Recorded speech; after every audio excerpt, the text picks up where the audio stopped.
নমস্কার বন্ধুরা, কাজল ভিলেজ কিচেনে সকলকে স্বাগত জানাই। রোজকার মতো আজও রান্নাঘরে চলে এলাম। আজকে ডিম দিয়ে একদম মজাদার একটি রেসিপি আপনাদের সঙ্গে শেয়ার করব। একদম চটজলদি হয়ে যাবে। তার জন্য প্লিজ প্রথম থেকে লাস্ট পর্যন্ত ভিডিওটি দেখতে থাকুন। আশা করছি ভালো লাগবে। রুটি পরোটার সঙ্গে কিন্তু দারুণ হবে। দেখুন বন্ধুরা, এই রেসিপিটা করার জন্যই বলেইছি 4টে ডিম লাগছে। এবার এই 4টে ডিমকে আমি এই পাত্রের মধ্যে ভালো করে ভেঙে নেব। দেখুন,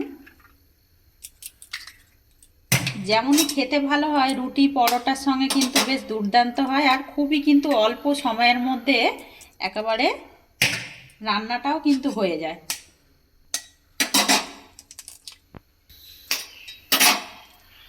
তো দেখুন, 4টে ডিমকে ভেঙে নিলাম। অপর দিকে দেখুন, আমি গ্যাস অন করে কড়াটা গরম হতে বসিয়ে দিয়েছি। কড়ার মধ্যে দিয়ে দেব আমি সাদা তেল। আপনারা চাইলে এটা সর্ষের তেলেও এই রান্নাটা কিন্তু করতে পারেন। তো এর মধ্যে ওই 2 চামচের মতো দিয়ে দিলাম সাদা তেল। তো দেখুন, তেলটা কিন্তু বেশ গরম হয়ে গেছে। এবারে এই 4টে ডিম আমি দিয়ে দেব এই তেলের মধ্যে। এবার এর মধ্যে দিয়ে দেব স্বাদ মতো লবণ বা মাপ মতো লবণ।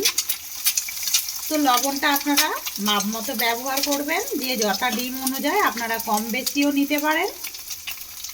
তো দেখুন, ডিমটাকে দিয়ে দিয়েছি। এবার আমি এই ডিমটাকে এরই মধ্যে এরকমভাবে ঝুড়ো ঝুড়ো করে নেব। খুবই অল্প সময়ের মধ্যেও কিন্তু হয়ে যায় দেখুন। আর ডিম ভাজতে দেখবেন বেশিক্ষণ একটা সময় লাগে না।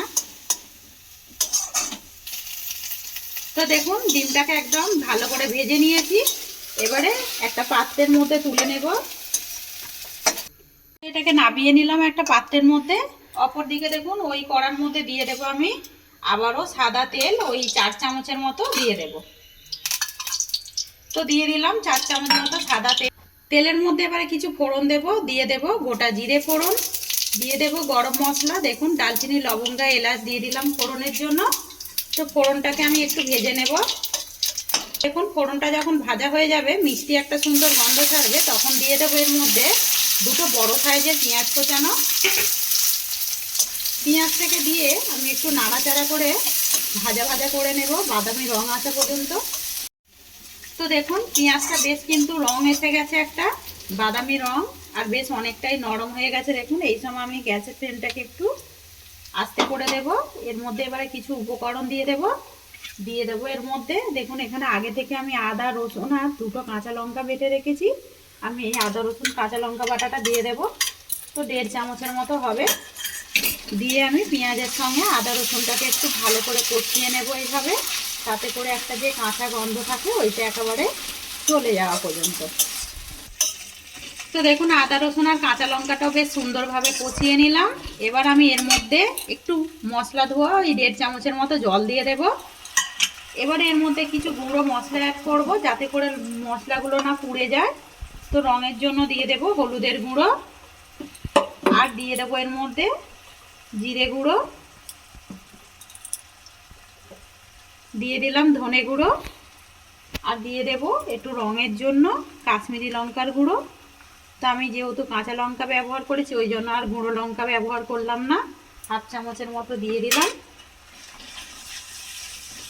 দিয়ে খুব ভালো করে এইভাবে একটু মশলাটাকে কষিয়ে নেব। আমি কিন্তু এখনো এর মধ্যে লবণ দিইনি। তো আমি এটাকে ঢাকা দিয়ে দেখুন, মশলাটাকে একদম ভালো করে কষিয়ে নিয়েছি। মশলা থেকে তেল ছাড়তে শুরু করে দিয়েছে। এই সময় আমি দিয়ে দেবো এখানে দেখুন, একটা টমেটোকে আমি ভালো করে গ্রেটারের সাহায্যে গ্রেট করে নিয়েছি। আপনারা চাইলে এটা বেটেও দিতে পারেন। আর এই ফাঁকেই দিয়ে দেবো আমি এর মধ্যে স্বাদ মতো লবণ বা মাপ মতো লবণ। তো আমি ডিম ভাজার মধ্যে লবণ ব্যবহার করেছি, আর এর মধ্যেও লবণ দিয়ে দিলাম। ওই একইভাবে টমেটোটাকে দিয়েও মশলার সঙ্গে আরও একটু কষিয়ে নেব, খুব ভালো করে কষিয়ে নেব। আবারও ঢাকা দিয়ে দেবো এটাকে। ঢাকা দিয়ে কষালে পরে মশলা যত কষানো হবে তত কিন্তু তরকারির টেস্ট দারুণ হয়। দেখুন, বারে বারে এটাকে ঢাকা চাপা দিয়ে দিয়ে আমি নাড়াচাড়া করে বেশ সুন্দর করে মশলাটাকে কষিয়ে নিলাম। মশলা থেকে দেখুন তেল ছাড়তে শুরু করেছে। এবার আমি এর মধ্যে কিছু জল অ্যাড করে দেব। দিয়ে দেব আমি গরম জল। আমি আগে থেকে এই জলটাকে গরম করে রেখেছি। এর মধ্যে 1 বাটি জল দিয়ে দিলাম। দিয়ে এবারে তো দেখুন, এর মধ্যে জল দিয়ে দিলাম। এই ফাঁকেই আমি এর মধ্যে দিয়ে দেব গরম মশলা গুঁড়ো,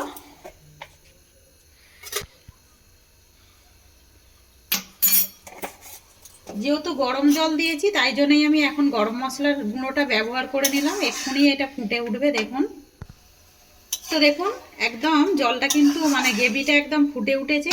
এই ফাঁকে আমি দিয়ে দেব ভেজে রাখা যে ডিমগুলো ঝুড়ো করে রেখেছিলাম, এই ডিম ভাজাগুলোকে আমি এর মধ্যে দিয়ে দেব। তো এবারেই বুঝতে পারছেন একদম নতুন ধরনের একটি রেসিপি করলাম ডিমের, একদম খুব তাড়াতাড়ি যেমন হয়ে যায়। আর এটা রুটি পরোটার সঙ্গে কিন্তু বেশ দারুণ লাগবে, রাতের দিকে খেলে পরে ভালো লাগবে, ভাতের সঙ্গেও ভালো লাগবে। তো দেখুন মিশিয়ে দিলাম। এবার আমি দিয়ে দেব ওপর থেকে চিড়ে রাখা কাঁচা লঙ্কা। তো এখানে 2টো কাঁচা লঙ্কা নিয়েছি। আর দিয়ে দেবো ওপর থেকে ধনেপাতা কোঁচানো। আপনারা যদি ধনেপাতা হাতের সামনে থাকে তাহলে দেবেন, দিলে পরে খেতে ভালো লাগবে। দিয়ে আমি এটাকে লো টু মিডিয়ামে ঢাকা দিয়ে দেব। তো দেখুন একেবারে ঢাকা দিয়ে রান্নাটা একদম দমে রান্না করে নিলাম। কতটা সুন্দর হয়েছে দেখুন দেখতে। এটা কিন্তু রুটি পরোটার সঙ্গে বেশ দারুণ লাগবে। আর এটা কতটা তাড়াতাড়ি হয়ে যায় দেখুন। আর কিছু উপকরণ দিয়ে কিন্তু একদম মুখরোচক ডিমের ডালনাটি রেডি হয়ে গেছে। আপনাদের কি মনে হচ্ছে দেখে আপনারা কিন্তু কমেন্টে জানাবেন। তো চলুন এবারে নামিয়ে নেওয়া যাক। তো দেখুন একেবারে ডিমের ডালনা নামিয়ে নিলাম। এটা রুটি পরোটার সঙ্গে আমি আগেও বলেছি বেশ ভালো লাগবে। তো রেসিপিটি যদি ভালো লেগে থাকে লাইক শেয়ার কমেন্ট করবেন, বন্ধুদের সঙ্গে শেয়ার করবেন। আর এই ছোট্ট চ্যানেলটিকে সাবস্ক্রাইবার করে নেবেন। আমার এরকম নিত্য নতুন রান্নার জন্য পাশে থাকা বেল আইকনটি প্রেস করবেন। সবাই ভালো থাকবেন, সুস্থ থাকবেন। ধন্যবাদ। আবারও কিন্তু নতুন ভিডিও নিয়ে ফিরে আসবো।